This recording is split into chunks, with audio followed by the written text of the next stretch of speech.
voting. So, when you're 18, you have the opportunity to vote. Does our vote really count? We're all in high school. We're going to be voting soon. But is it really your vote that makes the decision? How many people actually vote? We did a little research and we discovered that for as many people said they're going to vote, they're actually not gonna.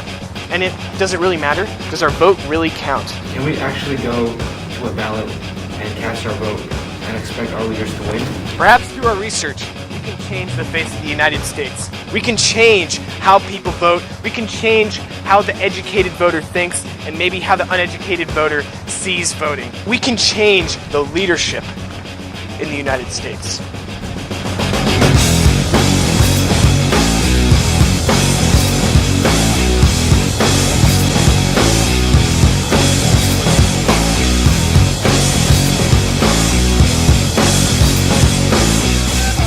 As citizens in the United States, we all share some concern over who is governing us. I vote because I believe that democracy requires active participation by its populace. And as my mother once told me, if you don't vote, the government you get is better than you deserve. Why do you want to vote? Why do you vote? Why wouldn't you vote? If you don't vote, then you have no right to complain about your government. I want to vote because I feel that it's the best way to give my one of the best ways to give my voice and opinion in democracy. Any vote counts. Gotta rock the vote. Why don't I vote? Yeah, this is about you. Well, first of all, there are things that our vote does count for. I mean, it helps decide on what we want. Because it's important to make sure that your decisions and opinions matter and are put into the political process. I feel like as long as I, put in my vote, then at least I tried. But why wouldn't you? Because there's no reason not to. I'm asking you, I was bored, so I voted. In 2008, there was a total of about 125 million voters partaking in the presidential election out of 212 million eligible voters in the United States. This means there was only a 59% turnout to vote in the presidential election. Why is this an issue? Because the popular vote in the 2008 presidential election was won by only about 10 million votes.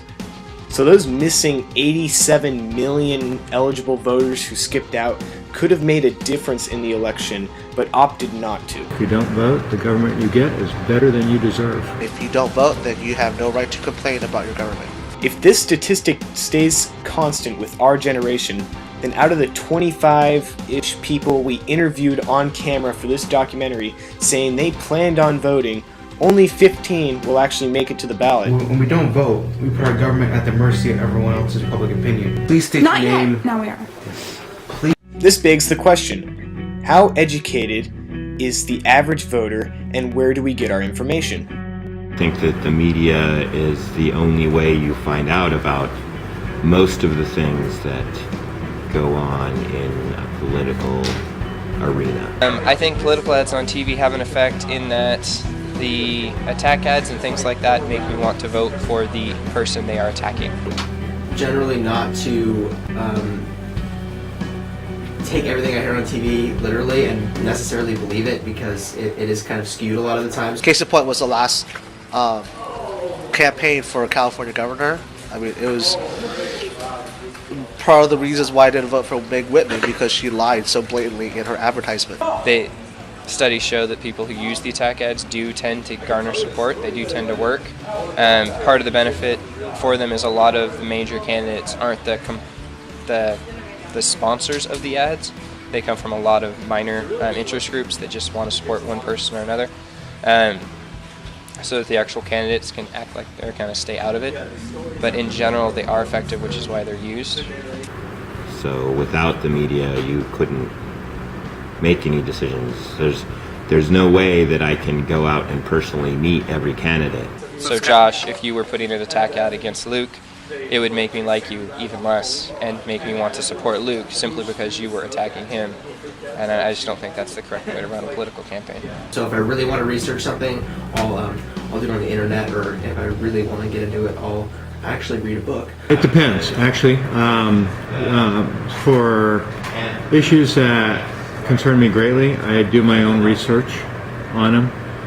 For actually a fairly large majority of them, I'll take the voter pamphlets and read the pros and the cons, for and against, arguments for and rebuttals against, and then make my decision based on that. And there are times when, even after that, it's not exactly clear what a change might entail. Then I go through and actually read the law and figure out what they're trying to say. In a county-wide survey, we asked how many people support Republicans and Democrats. We then asked the same group of people what third parties they would possibly consider supporting. After compiling all this information, we asked the same group of people on camera what they knew about the third parties we listed. Alright, I'm about to start this interview about political parties. Yeah, I'm excited to see if this group right here who's playing Magic will talk to me. Well, actually, Yu-Gi-Oh. Do you know any other political parties besides Republicans or Democrats? Huh? Lemon Party. What? The Lemon Party. Do you know what it stands for? No. Oh. Follow politics, Jordan? Politics? Yes. No. I don't care for politics at all. Don't care. Do you follow politics? No. Hate politics. Or do you guys support any other parties besides the Republicans or Democrats? Yes, the Green Party. I'm pretty sure. And what do they stand for? Being green. All right. Do you follow politics? Not on a regular basis, but. Do you support? Do you know any other political parties besides Democrats or Republicans? Communists. Do you follow politics? Do I follow politics? I don't follow politics that much. Do you know what they support? What they support? Yes.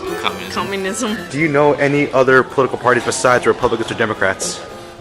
There's other political parties. I know a couple, but there's not like the Green Party and I think the Tea Party's one, but I think those are the only two that I know off the top of my head. You don't know any other political parties? No. This interview's over.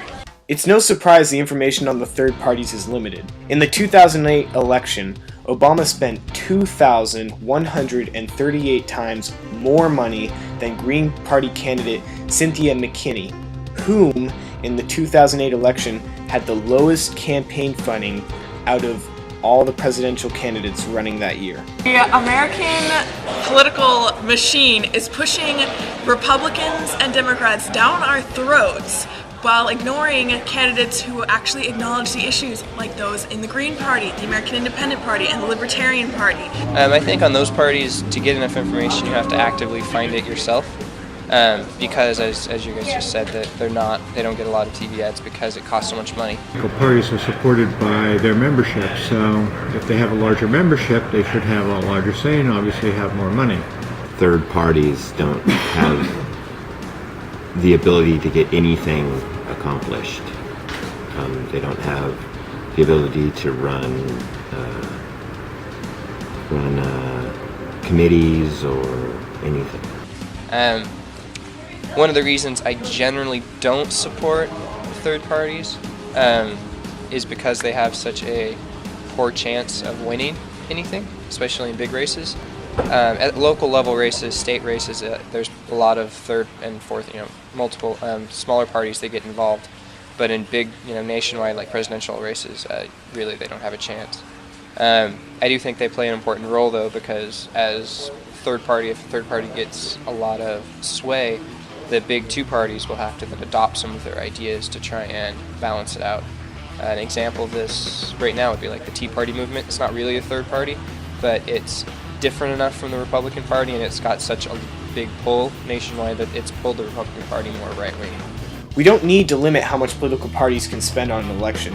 We just need to be informed despite what the majority may be telling us.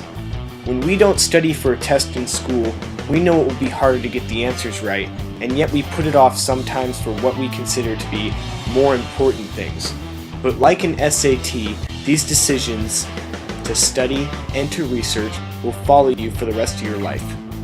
So why not make the right decision and go out and study and make an educated vote instead of an uneducated one, and actually make a difference in our country instead of sitting back and letting everyone else do it for you.